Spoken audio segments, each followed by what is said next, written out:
¿Qué vamos a hablar? ¿Para el anterior? ¿Tórax? Bien. Entonces, vamos con... ¿Está grabando? Sí.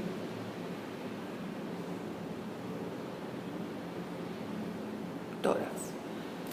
Tórax tiene como límite posterior y superior el inicio de las torácicas, la vértebra torácica T1 hasta la vértebra torácica T12. En la parte posterior son sus límites.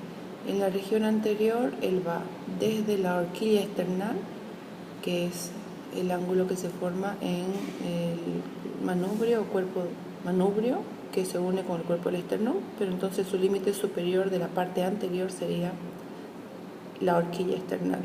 Y su límite inferior de la región anterior sería el apéndice cifoide.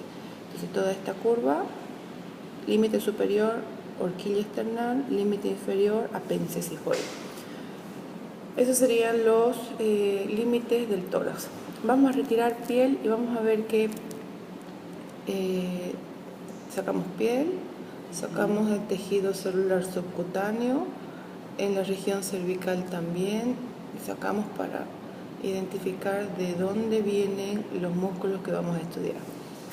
Entonces, los músculos de la región anterior del tórax van a ser plano superficial, plano medio y plano profundo, ¿verdad? Vamos a ver acá. El plano superficial, el que está inmediatamente después del tejido celular subcutáneo, es el pectoral mayor. El pectoral mayor se encuentra en el plano superficial, que sería este. Entonces, por debajo de la piel está el pectoral mayor. Entonces, por debajo de la piel, si yo retiro la piel, voy a tener después el tejido celular subcutáneo y el primer plano de la región anterior es el tórax. El tórax es el pectoral mayor. El pectoral mayor tiene sus fibras que se entrecruzan en la parte inferior, se hace un solo músculo con el oblicuo externo, que es el más superficial de la región abdominal. ¿Dónde se inserta el pectoral mayor?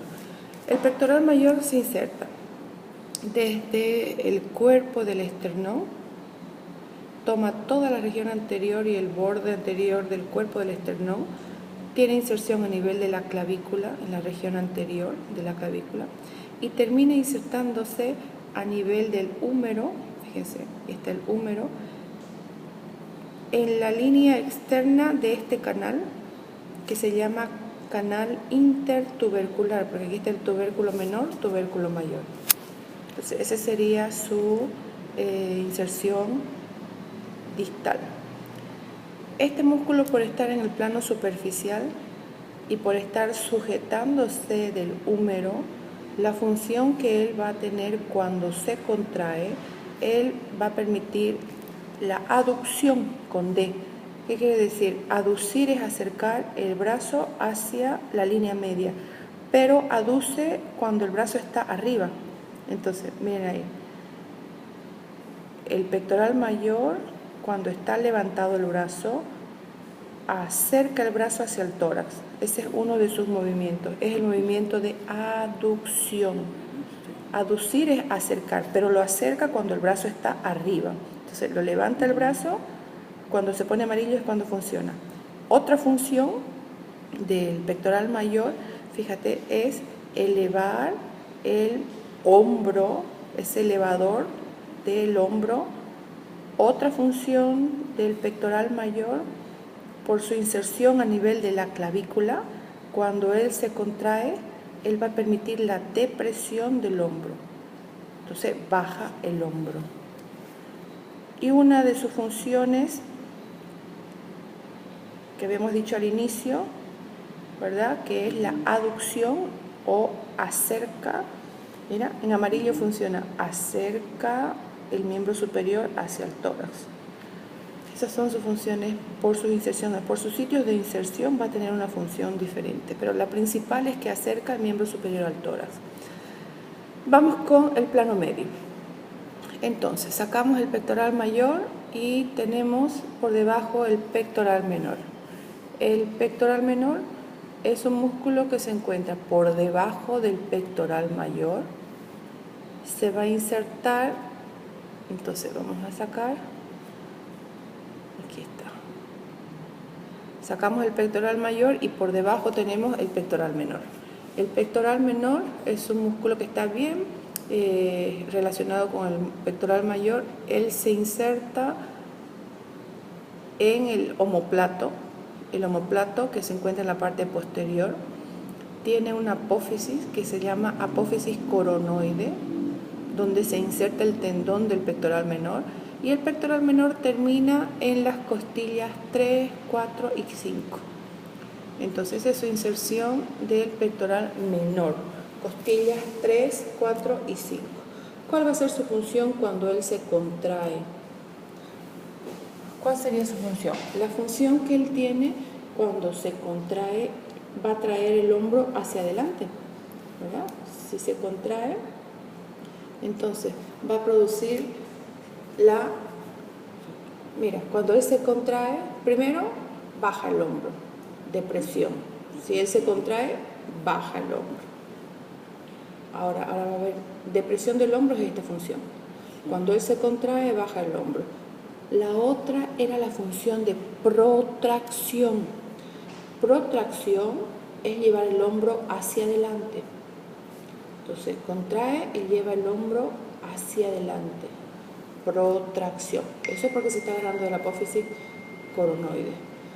Sacamos el pectoral menor y por debajo del pectoral menor tenemos el plano de los músculos intercostales. Entonces ya sacamos el pectoral mayor, sacamos el menor. Antes de pasar a los intercostales, vamos a ver este músculo que también es parte de los músculos de la región anterior del tórax. Miren que está ubicado por debajo de la clavícula y va desde la clavícula hasta la primera costilla. Este es el músculo subclavio. El subclavio es un músculo que está en el canal subclavio de la clavícula, así se llama, un canal que viene y aloja a este músculo, canal subclavio, que va desde la clavícula hasta la primera costilla. ¿Qué función tiene este músculo? Cuando se contrae, él va a levantar la primera costilla, entonces interviene en la inspiración. Otro músculo de la región anterior del tórax, antes de pasar a los intercostales, es el músculo transverso del tórax o músculo triangular del esternón. El transverso del tórax o triangular del esternón se inserta a nivel, vamos a sacar acá para poder verlo, del apéndice cifoide y va, es este que está acá.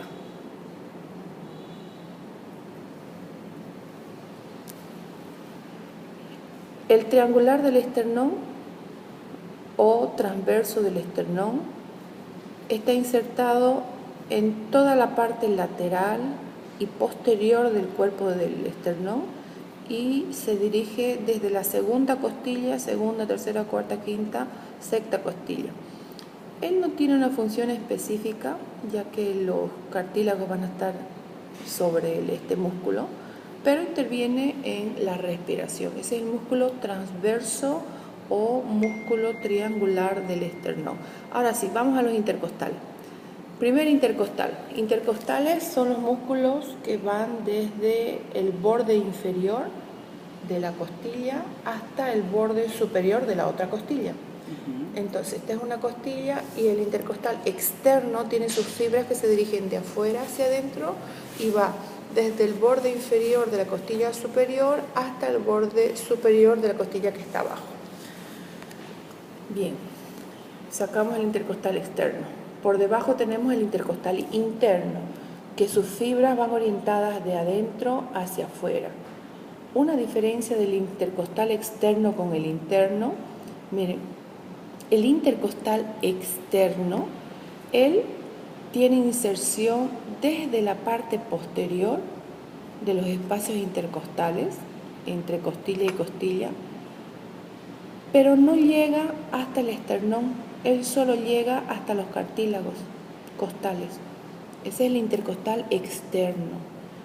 En cambio, el intercostal interno sí llega hasta el esternón, es decir, sí está recubriendo los cartílagos costales que llegan hasta el esternón. Entonces yo ahí les puedo preguntar, ¿cuál es el músculo de los intercostales que sí llega hasta el esternón? Sería interno. El intercostal interno. Es el externo el que no llega. Todos inician en la parte posterior. Mira, este no llega como el externo a iniciarse desde el borde posterior, pero sí termina hasta el externo. Esa es la diferencia del interno con el externo.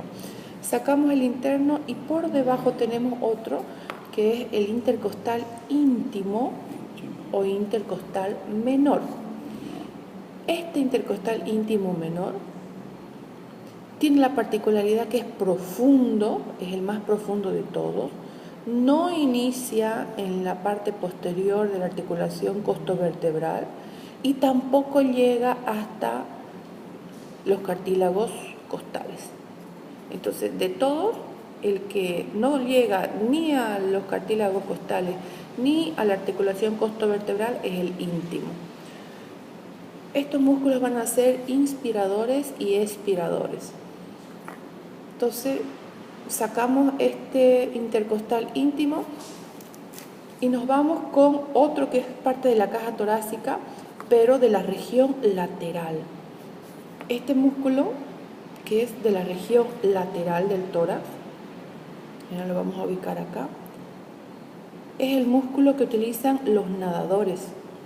Ahí está bien en la región lateral, se llama serrato mayor o serrato anterior. Entonces está bien a los lados. ¿Dónde se inserta? Él va desde el borde medial del omóplato, miren, él está por delante del omóplato, se inserta, este sería el borde medial del omóplato, borde medial, borde lateral, borde superior, vértice. El serrato anterior se inserta desde el borde medial del omóplato y sus fibras se dirigen hacia las costillas, desde la 1 hasta la 10 costillas. Entonces, él es inervado por el nervio torácico mayor o torácico largo, que se origina allá arriba en los plexos, en el plexo braquial, desde C5 a C7. Esas son sus raíces que forman el nervio torácico largo. Entonces, ¿qué función va a tener este músculo si está agarrando el omóplato y las costillas? Cuando él se contrae, va a llevar el omóplato para atrás. Y ese movimiento se llama, cuando lo lleva para atrás, para adelante tiene que ser, mira.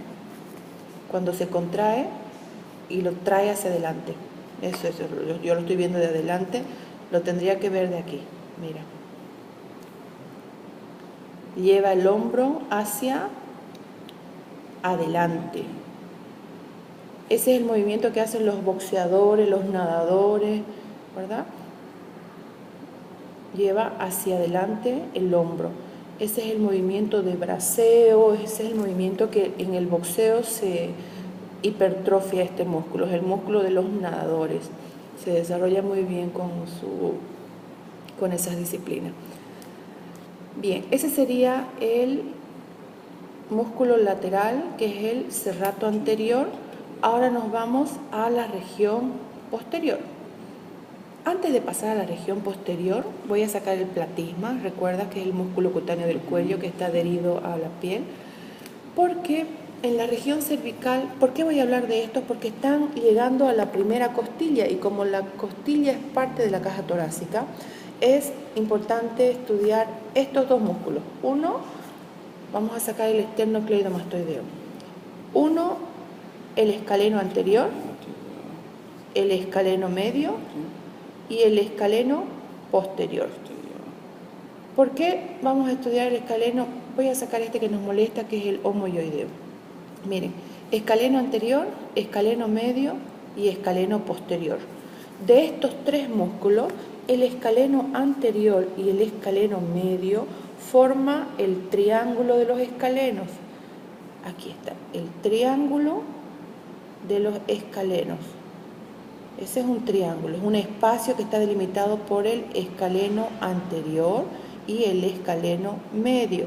¿Y dónde se inserta el escaleno anterior y el escaleno medio?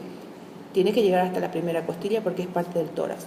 El escaleno anterior, él va desde las apófisis transversa de las vértebras C3, C4, C5 y C6. Miren, así es de atrás, de lateral, de adelante.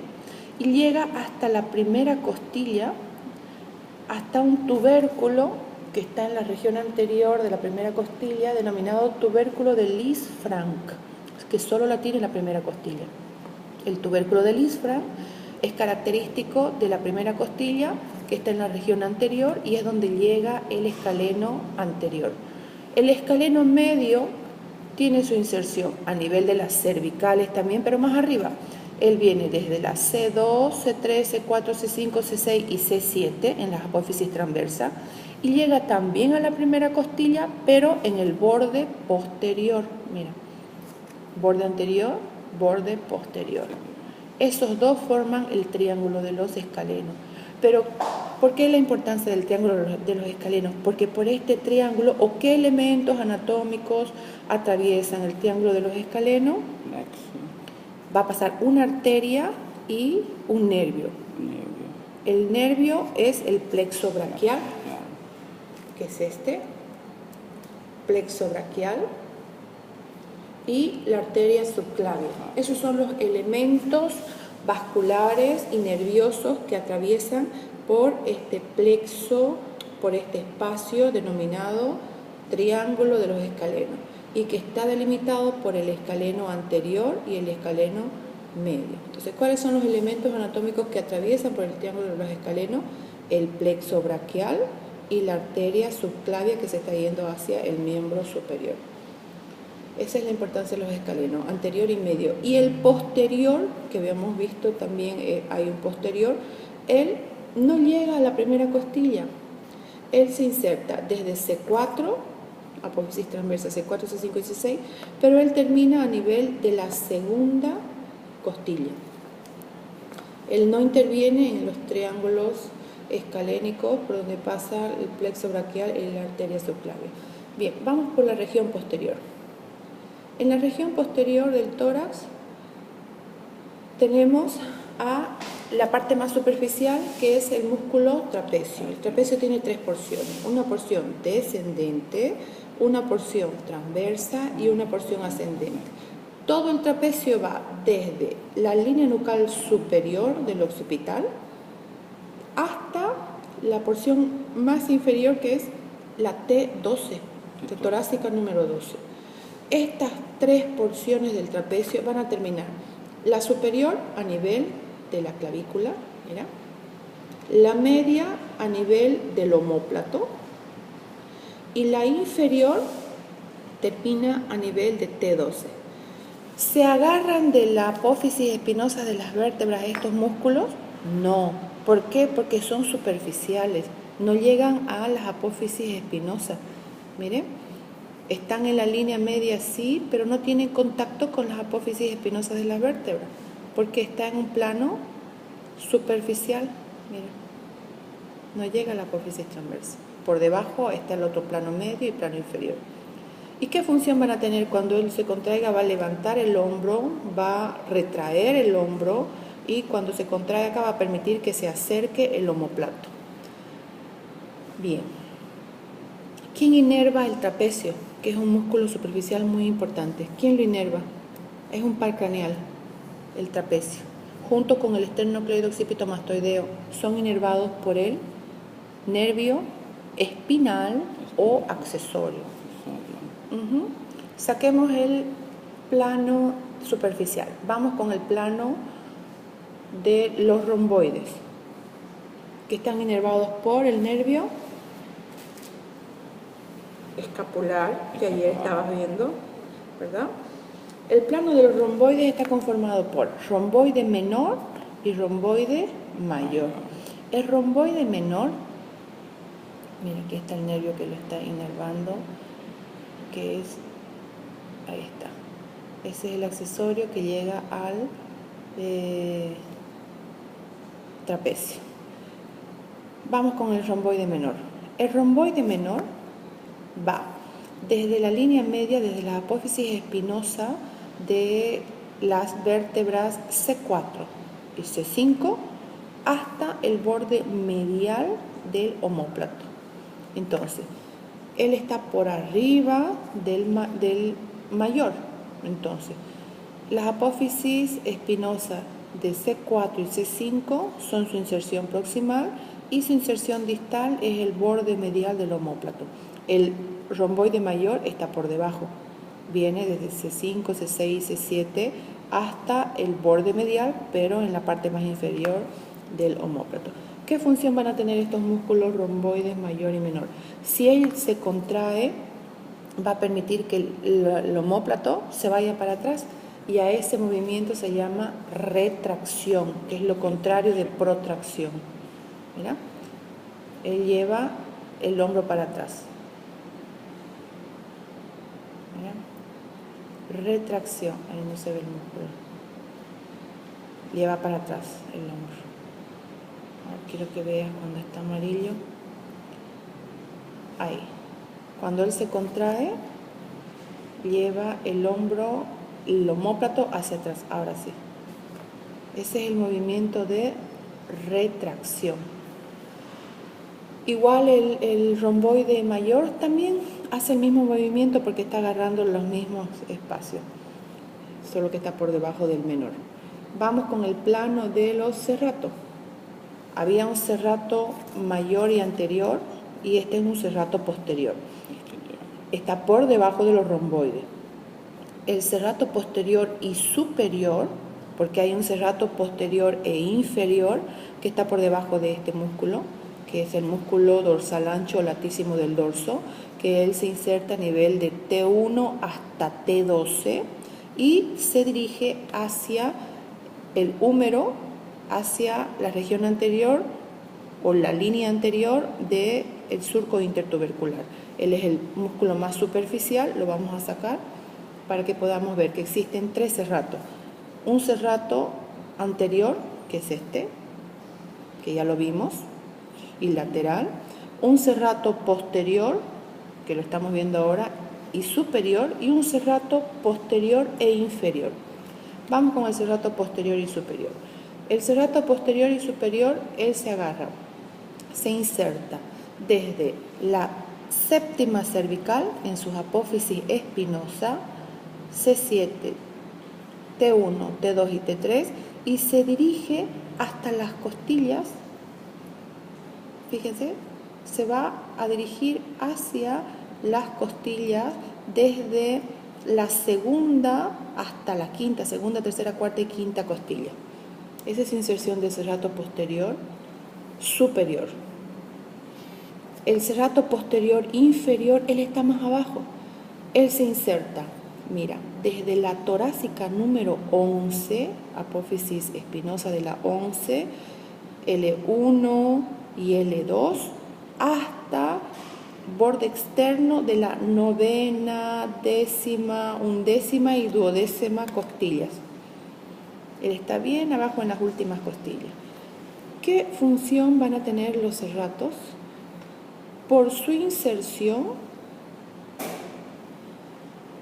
al tener inserción a nivel de las costillas, cuando él se contrae, él va a permitir que se expandan las costillas, es decir, intervienen en la respiración. Son músculos respiradores. Bien, ya vimos los serratos, sacamos el serrato posterior superior, sacamos el serrato posterior inferior. Vamos al plano de los músculos del plano medio, que son los esplenios. Tenemos esplenio de la cabeza, esplenio del cuello y luego tenemos en este mismo plano el músculo elevador de la escápula. Los esplenios de la cabeza y del cuello van a tener su inserción, el de la cabeza en la línea nucal, entre la línea nucal superior y media, y termina insertándose, mira ahí, Viene desde la línea nucal, desde la parte más externa de la línea nucal superior y termina insertándose desde la C7 hasta la torácica número 3. El esplenio del cuello, él se inserta, él se agarra solo de las dos primeras vértebras, el atlas y el axis, y termina insertándose a nivel de las cervicales, a nivel de las torácicas, aquí está a nivel de las vértebras torácicas, T3, T4, T5 y T6. Entonces, ¿cuál es el músculo que tiene su inserción a nivel de las apófisis transversas del atlas y el axis? El esplenio del cuello, porque hay esplenio de la cabeza y esplenio del cuello. ¿Y qué función tendrá el esplenio del cuello, por ejemplo? Si se está agarrando de las vértebras cervicales y se contrae, ¿qué función tendrá? Él va a permitir la extensión de la cabeza y la lateralización también. Mira, cuando está amarillo funciona. Él permite la hiperextensión. Entonces, extensión, hiperextensión. Flexión, extensión, hiperextensión. Entonces ese es uno de los músculos que interviene en la hiperextensión, que es pregunta de examen. Mencione un músculo que interviene en la hiperextensión, es el esplenio del cuello. Bien, sacamos el plano de los esplenios, esplenio de la cabeza, esplenio del cuello, y les había comentado el elevador del omóplato, que se lo ve en miembro superior, pero lo vamos a mencionar acá porque está en la región posterior. El elevador de la escápula, como su nombre lo indica, él va desde el ángulo superior del omóplato y él se dirige hasta las apófisis transversas de las cervicales C1, C2 y C3 y termina en el ángulo interno y superior del omóplato. Y como su nombre lo indica, cuando él se contrae, eleva el omóplato. Entonces es el elevador del hombro. Elevador del hombro. Pero como se agarra también de las cervicales, de la C1, C2 y C3, él va a permitir la lateralización de la columna cervical. Y permite la flexión, o el nombre correcto es lateralización. Lateralización, ahora sí. Cuando se contrae, al agarrarse de las cervicales, él lateraliza la región cervical. Sacamos el elevador de la escápula y ahora vámonos al plano de los semiespinales y de los músculos espinales. Solo los voy a mencionar. Plano del semiespinal de la cabeza, hay semiespinal del tórax y hay espinal del tórax. Esos son los planos que están en el plano, por debajo del plano de los esplenios. Entonces tenemos el semiespinal de la cabeza, el semiespinal del cuello y el semiespinal del tórax. Y más abajo, solo los espinales. Al insertarse a nivel del occipital y en las vértebras cervicales, va a permitir la hiperextensión. Por ejemplo, el semiespinal de la cabeza. Mira, él permite, al igual que el anterior músculo, ahí está, flexión, extensión, hiperextensión. Entonces ahí van dos músculos que intervienen en la hiperextensión de la cabeza. Uno, el semiespinal de la cabeza, y el otro, ¿cuál era? El esplenio del cuello. Esplenio del cuello. Bien. Vamos a sacar estos, que son un montón, y nos vamos a los más profundos. Los más profundos son los músculos que se denominan erectores de la columna. Erectores de la columna. Y estos van a ser los músculos. Vamos a sacar los longísimos de la cabeza y del cuello. Los erectores de la columna son, primero, el músculo multífidos que permiten la rotación de la columna, y él se inserta en todos los cuerpos vertebrales de la columna, desde las cervicales hasta el sacro. Ese es el multífido, estamos en plano profundo. Multífidos. Otro músculo profundo del plano profundo son los músculos interespinosos, que van de apófisis espinosa a la otra apófisis espinosa. Mira, interespinoso. Otro músculo del plano profundo son los intertransversos, ahí está, que van de apófisis transversa a la otra apófisis transversa. Otro músculo de la región profunda va a ser el músculo longísimo del tórax, que él tiene inserción desde, él se agarra. Mira, se agarra desde las apófisis transversas, desde L1 a L5, acá, desde L1 a L5 inicia su inserción y se dirige, toma también inserción a nivel del sacro y se dirige hacia las apófisis transversas y se dirige hacia las costillas, aquí arriba.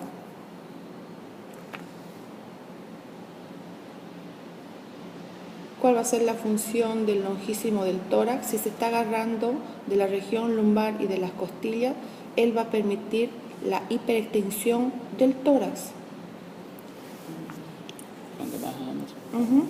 Cuando está amarillo es cuando está funcionando. Entonces él permite la hiperextensión. Entonces,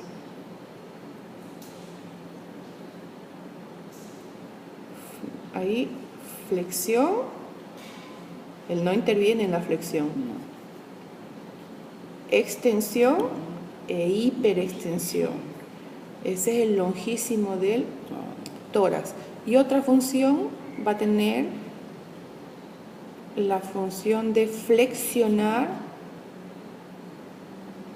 Ahí está, flexiona el tronco hacia un lado. Ese es el músculo longísimo del tórax. Entonces recordemos que el longísimo del tórax se origina en los procesos espinosos de las lumbares L1 a la 5, a la L5, en las apófisis transversas de L1 a L5, y se va hasta el sacro, ¿verdad? Y arriba, donde termina en la segunda, desde la segunda costilla hasta la 12. Mira, desde la 2, 3, 4, 5, 6, 7, 8, 9, 10, 11, 12. Agarra todas las costillas. Él es uno de los músculos profundos del tórax. El que está al ladito de él, que también es profundo, es el ilio costal del tórax, y el otro es el ilio costal de la región lumbar. Hay otro músculo bien profundo, cortito y chiquitito, que a veces no se lo estudia porque está por encima del intercostal externo, y es este, que son los músculos elevadores de las costillas. Los elevadores de las costillas tienen la inserción a nivel, ellos van a tener la inserción a nivel de las apófisis transversa, desde la octava torácica hasta la 10ª torácica, y se dirigen hacia las costillas por debajo, ¿verdad?, en su inserción inferior. Entonces va desde las apófisis transversas de T8, T9 y T10 en las vértebras lumbares. Aquí están las vértebras lumbares, y se dirige hacia las costillas. ¿Qué función van a tener? Como su nombre lo indica, son elevadores de las costillas. Cuando se contrae, elevan la costilla.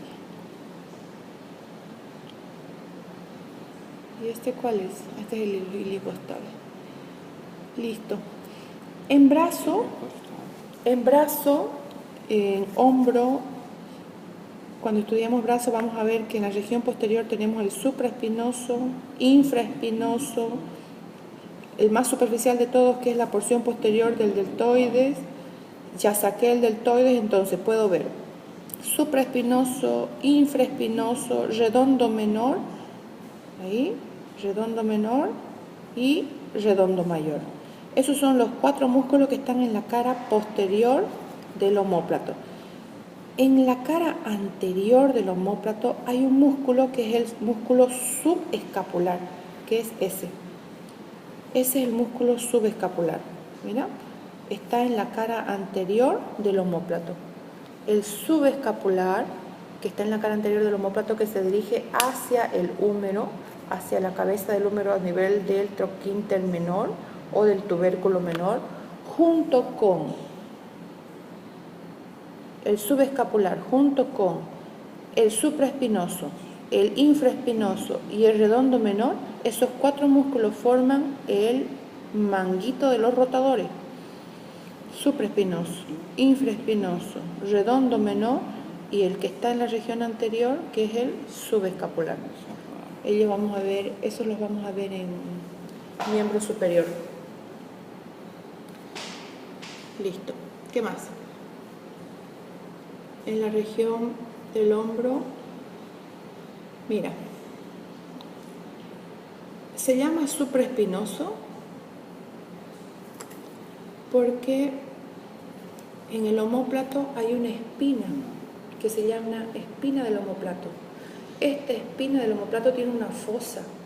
Este hueso tiene una fosa superior y una fosa inferior.